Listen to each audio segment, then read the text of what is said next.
Tal Kadosh, Boker Or, Bekiim Bahalacha, 4 days, 69, page 170, Siman, Kavzain, 27, Halacha, 64, 64, right? Samach Dalet.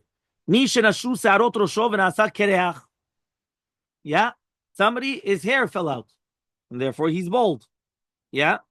So he comes and he says, Af al pi she'en lo ata se'ar berosho. He doesn't have se'ar berosho. Yaniach ha'tfilin bimkom shaya bo mikodem se'ar. He has to put it where it used to be the se'ar. It's going to be the chush hareut. What does that mean? שיש הפרש בין אור הקורחה לאור שאין צומח שם שיער אצל כל אדם. You could tell. Meaning you could tell where it was hair.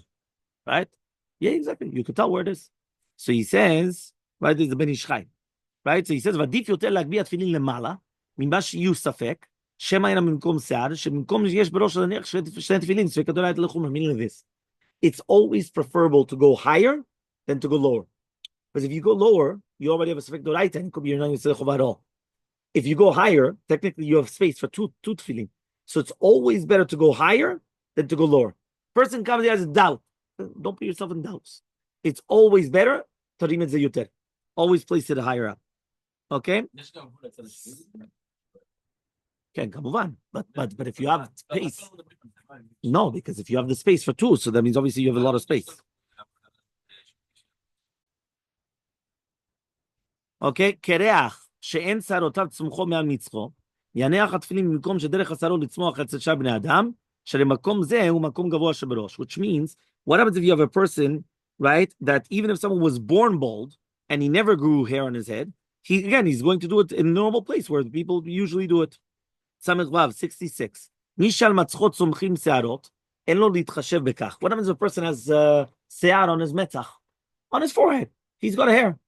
Yeah, he's got hair on the metzach. Yaniach, right? He says, right? So he says, Share enze makom gavoa barosh. It's not makom gavoa, and he should have put the tefillin there. And he puts it where normal people they grow their hair. Samach Zayin, a widow's peak. Yeah, you guys listening?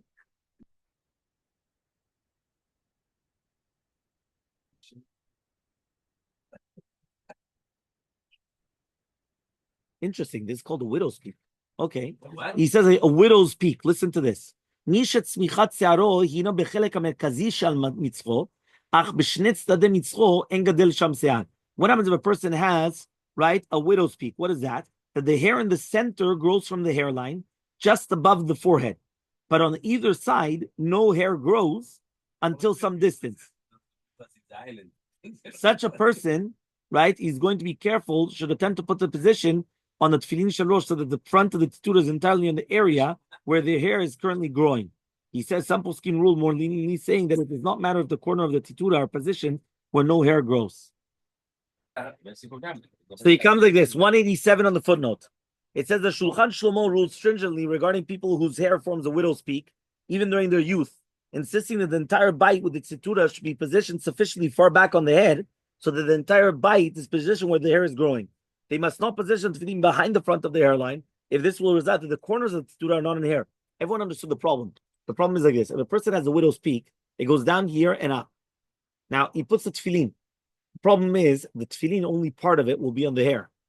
The rest of the tefillin, depends how big, obviously, the tefillin is, but the rest of the tefillin is on thin air.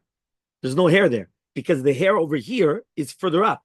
So therefore, what are you supposed to do? So he says, Rosh Hashanah was stringent, that the entire tzitura has to be where the hair is. The Halacha Brura challenged this ruling, saying that if someone grows bald completely, he still positions his tefillin there. He's not going to go where the hair is. Imagine a person has to tell you have to put it where your hair is. Yeah? Oh, he's going to put it over here? You understand? You don't do that. The Halacha Brura concluded that the Shulchan Aruch is referring to some other case. Fine. Next, 68. Curve on the head.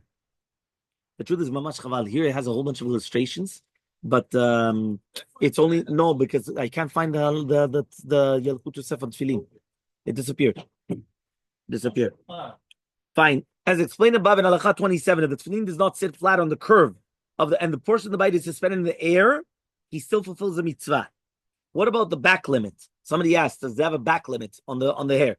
The tefillin shalosh may be positioned as far back on the crown of the head until the point which on the skull of a newborn, it's still the soft spot. So he says the back of the end of the mabarta may not extend further back behind that. It's recommended that the people refrain from positioning the back of the tefillin shel rosh not more than 8 centimeters behind their front hairline, and certainly not more than 10 centimeters behind it. The last halakha, furthermore, everyone should make sure that the tefillin shel rosh is actually fastened onto his head. If it is only balanced in place, but it will slip off if you bend over, that's not considered meaning. You have to tighten it. It cannot just be stum like that. So 188 says like this. The reader can find an explanation of how our sages define the proper position of tefillin shel rosh above in halacha 61. The Talmud states, right, that it may be positioned anywhere on the soft spot of newborn skull. So according to the Torah and the Rabbeinu Rucham, this means the entire crown of the head is within the proper parameters. The seven mitzvot katan, the samak, and the kolbo stated clearly, however, that it can be placed within the front of the skull's curve. This is most likely how the Rambam defined the position as well. Right? Practically speaking, anyone who examines the newborn's head will find that the soft spot is about halfway up the crown and not all the way across the crown. Rabbi Menachem Azariah Mifano, right? He comes and he says that the proper position for the tefillin is the juncture of the cranial bones.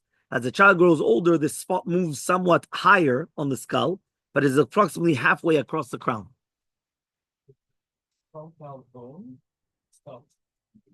Eyebrows. When the hair starts. Where the hair starts. Okay. Oh, it's called frontal bone. Yeah, but this is a cranial bone. So this is further back. Because it's not from here. It's cranial bone. From the crania. The heart, so he says that it's going to be from here until wherever it is here. But basically, if a person would be a baby and this area is soft, so it's at the end of where it's soft. Right? So he says it's around halfway up. So he says not all the way back there. Po. לא פה. יש לך את הידיים... עד הסוף של הסופט ספוט. בוא'נה, כל זה. כל זה, כאילו, זה... לא, הלכת יותר מדי אחורה. הלכת יותר מדי אחורה. לא. שלך, זה... דרך אגב, you have a widow's peak. אוקיי. So the Mishabura recommended in light of this that the people refrain from using very large batim for tefillin, for fear that the back of the bayit might reach beyond the permissible point. Even according to a more lenient opinion, the total length of the bayit to the titurim marbarta should not be more than 8 centimeters, despite the fact that Shulchan Aruch says there's no maximum of the kosher size of tefillin. Okay? So everyone understood. So basically what happens is that another thing that people must be aware of is that the strap must be tightened around the head in order to fulfill the mitzvah. The Or Letzion remarked that whoever wishes to wear 2 sets of tefillin must assert that he's able to tighten the strap of the Rabbeinu Tam around his head, despite the fact that the strap is tied into a much smaller loop than that of Rashi. It's known that Mordechai Eliyahu wore 2 batim of tefillin on his arm at the same time, but only one on the head, because it's difficult to fasten both onto his head at the same time. Incredible. But Mordechai Eliyahu did 2 on the arm, but 1 on the head. Meaning the Rashi, Rabbeinu Tam on the arm, he would put together. But on the head, he would only do 1, just in order to come into to tighten it. Okay? So